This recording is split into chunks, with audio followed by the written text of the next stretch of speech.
कामठी तालुक्यातील आळका कुचाडी शिवारातील हिरवीनगर येथील 17 वर्षीय प्रियांशू मनोज गुर्वे हा आपल्या 8 मित्रांसह फिरण्यासाठी धोऱ्यापोऱ्या नदीकाठी गेला होता. मात्र नदीतील खोल डोहाचा अंदाज न आल्याने तो खोल पाण्यात गेला आणि दुर्दैवाने बुडाला.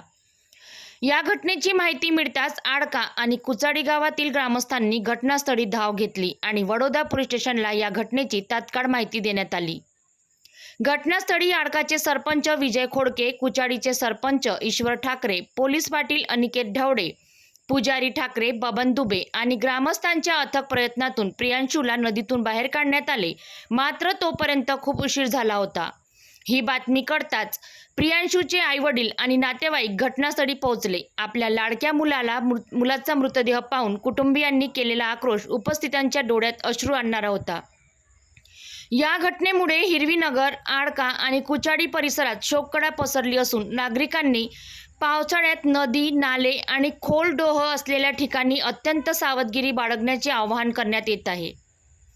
आपल्या जीवापेक्षा मौल्यवान काहीच नाही. पावसाळ्यात नदी नाल्यांपासून सुरक्षित अंतर ठेवा, असे आवाहन आमचे channel public two PM news 24 द्वारे नागरिकांना करण्यात येत आहे.